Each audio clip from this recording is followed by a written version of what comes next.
Itu ya makanya saya ngelarang teman-teman itu di daerah. Dulu itu kalau sidang, Mas. Sidang terdakwa itu pakainya pakai baju, dikasih baju koko, sidang itu pakai petis, pokoknya marah, Mas. Maka saya marah. Mas. Sekarang nggak lagi.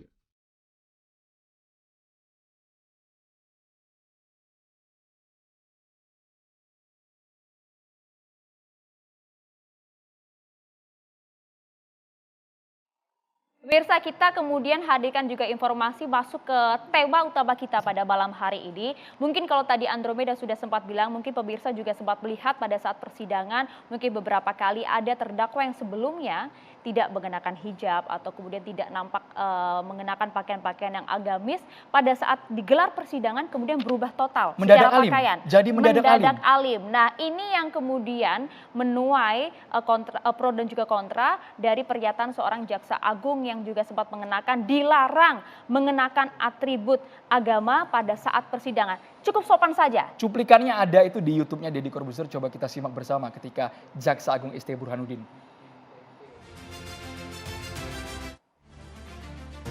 Itu ya makanya saya ngelarang teman-teman itu di daerah. Dulu itu kalau sidang, Mas. Sidang terdakwa itu pakainya pakai baju, dikasih baju koko, sidang itu pakai petis, pokoknya marah, Mas. Saya marah. Mas. Sekarang nggak lagi. Kami sendiri sebagai jurnalis yang kadang hadir di ruang persidangan juga bingung, Pak. Ini kok tiba-tiba berubah drastis. Kemarin mungkin tidak mengenakan apapun atribut yang menutup wajah, tiba-tiba ya bisa dikatakan menutup semua wajah mukanya seperti itu ya, Maria. Kita tentu juga sempat lihat kejadian ini beberapa kali di sejumlah persidangan. Nah, tapi dari pernyataan tersebut pemirsa, ada juga yang kemudian kontra dengan pernyataan jadi Jaksa Agung ini. Ada beberapa, tidak hanya dari kalangan anggota DPR saja, tapi sejumlah pakar juga mengatakan hal yang sama. Ini paling tidak Komisi 3 DPR bakal rapatkan polemik larangan atribut keagamaan di persidangan. Ini dari DPR, Andro. Serius, kalau sudah DPR turun tangan, artinya akan memanggil Jaksa Agung dalam waktu dekat. Kita tunggu nanti perkembangan seperti apa. Dari Majelis Ulama Indonesia juga menyatakan pakaian itu penutup aurat sekaligus adalah identitas bahkan hiasan bagi seseorang. Maka pakaian itu biasanya menunjukkan identitas diri. Karenanya simbol pakaian agama jangan dipakai oleh terpidana. Jadi memang di masyarakat ada yang setuju, ada juga yang tidak, dengan masing-masing alasannya juga cukup kuat. Nah, kalau ini pemirsa, ini adalah pernyataan dari pakar hukum pidana Abdul Fikar Hajar yang kemudian menyatakan Jaksa Agung kurang kerjaan katanya urus pakaian terdakwa di sidang ini. Abdul Fikar yang menyatakan ya, bukan kita ya. Nanti kita minta klarifikasi langsung dari pakar hukum pidana Abdul Fikar Hajar. Langsung kita masuk ke tema, Maria. Kita sudah mengundang sejumlah narasumber dengan statementnya masing-masing. Kita ingin tahu sudut pandang lebih jelas mengenai terdakwa dilarang mendadak agamis.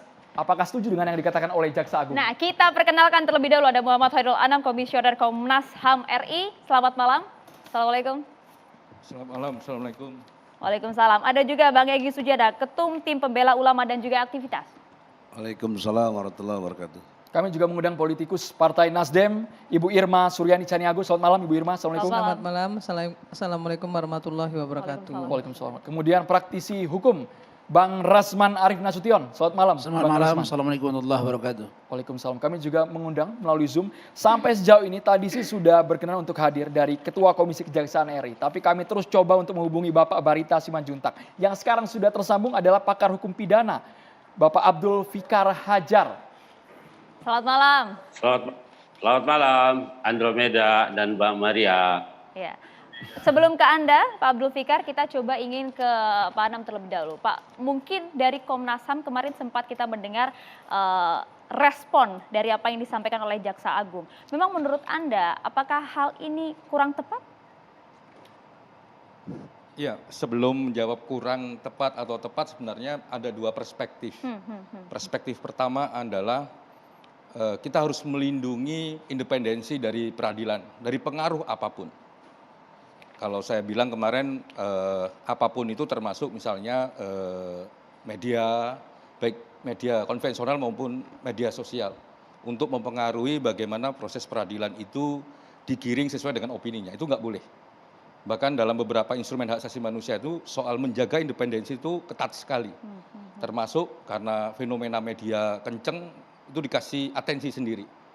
Nah, itu yang pertama. Nah, sehingga dengan perspektif ini kita jadi bertanya, apakah orang yang memakai atribut apapun, termasuk atribut agama dalam persidangan, khususnya terdakwa, itu mempengaruhi independensi peradilan ataukah tidak. Nah, bagi kami dalam catatan kami sebenarnya nggak mempengaruhi apapun. Nah, yang dibutuhkan itu misalnya kalau kejaksaan misalnya, ya tindakan kerja yang profesional, bagaimana membuktikan semua narasi tuntutannya misalnya, atau dakwaannya. Jadi ini nggak ada hubungannya. Yang berikutnya adalah, perspektif berikutnya, yang paling penting dalam proses peradilan, ini sesuai dengan juga KUHAP kita, sopan santun. Nah, batasannya kesopanan itulah yang menjadi alat ukur apa yang kita pakai. Nah, dalam konteks ini sederhana sebenarnya. Yang kesopanan artinya begini, semua orang diberi kebebasan untuk mengekspresikan dirinya dalam proses persidangan. Batasannya apa? Ya sopan santun itu. Nah, apakah dia menggunakan atribut keagamaan, menggunakan atribut adat atau atribut apapun sebenarnya nggak apa-apa, asalkan memang sopan dan santun. Nah, itu dua batasan itu yang menurut kami penting. Nah, kami belum mendapatkan penjelasan secara komprehensif ya, gamblang begitu, apa dibalik argumentasi pelarangan ini. Kalau orang ada yang menyatakan ini mendadak alim seperti itu, bisa sangat mempengaruhi persepsi di ruang persidangan, baik itu publik maupun bahkan mungkin majelis hakim. Saya kira kalau kita cek ya, banyak terdakwa yang mau pakai pakaian agama maupun yang pakai pakaian batik kayak saya gini, prosesnya berjalan dengan baik gitu ya. Beberapa kalau memang terbukti salah ya tetap salah.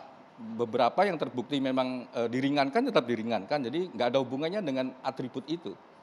Dan harusnya memang tidak boleh berdasarkan prasangka sebenarnya. Oh, ini mendadak alim. Nah, kalau memang orangnya misalnya nih, mohon maaf, misalkan saya nih berbuat jahat terus diadili. Ya, karena saya dulu misalnya di pesantren, akhirnya ketemulah sama yai saya, ditegur dan sebagainya, terus saya memang bertobat, mengekspresikan penyesalan saya pakai atribut keagamaan saya, masa dilarang?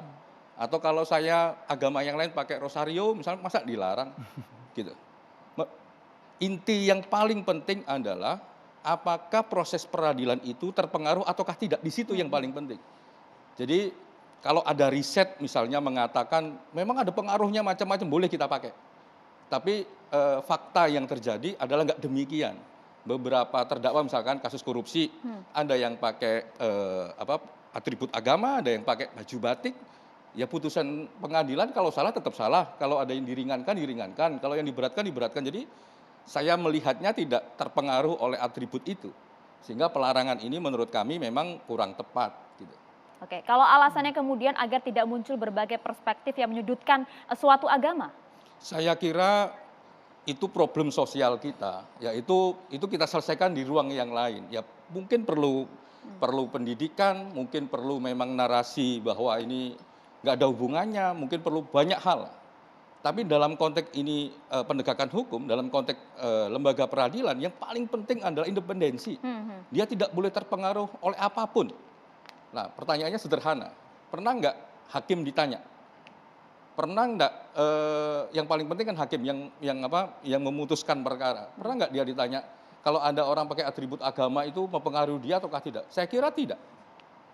Ya, teman-teman yang praktek di peradilan pasti bisa menjawab itu. Saya kira tidak. Baik. Jadi kalau ada persepsi ini mendadak alim, ya kita doakan lah memang benar-benar jadi alim misalnya begitu. Kan Hijrah ya, Pak. apa toh? Ibu Irma, jadi tidak nyambung Ibu Irma kalau tiba-tiba mengenakan atribut agama dan tidak akan mempengaruhi keputusan majelis hakim tadi. Iya, saya sih sepakat ya dengan misalnya kalau tidak akan mempengaruhi persidangan ya. Tapi mempengaruhi opini publik saya setuju. Orang yang tadinya nggak pakai jilbab gitu ya, kemudian nggak pakai peci dan lain sebagainya, tiba-tiba begitu menjadi terdakwa dia menjadi sangat agamis gitu. Itu menurut saya menodai agama, gitu ya, memperburuk agama, menjelekkan image agama. Tuh orang pakai baju gitu ternyata koruptor, kan gitu. Padahal dia agamis loh. Tuh bajunya begitu ternyata koruptor. Kan yang jelek agama tersebut yang menjadi buruk. Nah yang kedua yang saya garis bawahi lagi, tiba-tiba dia menjadi lebih agamis seperti yang beliau bilang tadi. Doain aja gitu ya, mudah-mudahan dia dengan begitu dia menjadi lebih baik gitu. Nah kalau perubahannya ketika dia hanya ketika dia mendapat kecelakaan begitu, baru kemudian dia merubah sikap karena di persidangan, menurut saya kalau kemudian masyarakat menilainya ini pelecehan terhadap agama, saya setuju. Tapi kan kemudian seperti yang disampaikan, intinya adalah segala keputusannya kan berada di hakim, Kan- independensi itu. Kan Jaksa Agung tidak mengatakan bahwa orang tidak boleh berpakaian keagamaan. Yang tiba-tiba berubah menjadi alim, yang tiba-tiba mohon maaf sekali ya, dari orang yang kita tahu moralnya, mohon maaf sekali, moralnya yang kita tahu brengsek, tiba-tiba masuk ke ruang sidang dengan pakaian keagamaan. Kan itu menodai agama kalau menurut saya. Tapi kan itu hak seorang terdakwa, Tahu. Ibu Irma. Tahu saya, itu hak seorang terdakwa, tapi kan juga Jaksa Agung tidak melarang orang-orang yang misalnya dia memang tadinya memang berpakaian agamis, kan nggak apa-apa juga. Kan Jaksa Agung hanya mengatakan bahwa yang tiba-tiba menjadi alim itu bisa saja kemudian merubah persepsi publik. Hari ini kan kita sama-sama tahu lah ya, dikit-dikit fobia, Islamofobia, dikit-dikit tidak bela Islam. Kan begitu yang terjadi. Tidak bela, memusuhi Islam, orang Islam memusuhi Islam, kan itu yang terjadi. Maka kemudian Jaksa Agung mungkin ingin meminimais, ya, ingin meminimais persepsi itu sehingga tidak memperburuk agama apapun, bukan cuma Islam, agama apapun seperti yang beliau bilang tadi, yang memakai rosario, memakai apa. Saya kira itu penting untuk kita berikan diskursus kepada masyarakat juga. Karena masyarakat kita sekarang ini itu terpecah belah yang tentang agama ini luar biasa gitu. Ya, tapi kan larangannya kemudian sudah didistribusikan ke berbagai kejaksaan di daerah. Ya, Artinya ada pelarangan apa ini. urusannya kalau yang dimaksud oleh beliau itu adalah yang tadinya tidak pakai atribut keagamaan tiba-tiba. Kan nggak ada salahnya juga. Tapi yang paling berpengaruh Kan menurut tetap tidak ada, seperti yang beliau bilang tadi, tetap tidak ada juga potensi untuk merubah keputusan dari hakim. Terus yang mau kita ributin apa? Kalau itu kenapa yang Ibu Irma disampaikan, begitu khawatir adanya pengaruh dari opini publik yang nanti bisa berkembang kalau jauh di luar saya proses pribadi persidangan? menilai itu melecehkan agama. Seorang yang tiba-tiba yang koruptor besar gitu ya, atau orang yang melecehkan melakukan pelecehan seksual tiba-tiba berpakaian agamis gitu, menurut saya melecehkan agama. Oke. Nggak pantas. Jadi poin melecehkan agama aja itu batik, ya Bu pakai Irma aja ya? batik sebagaimana biasanya dia pakai. Kenapa harus dia menggunakan atribut agama yang kemudian memperburuk agama itu sendiri?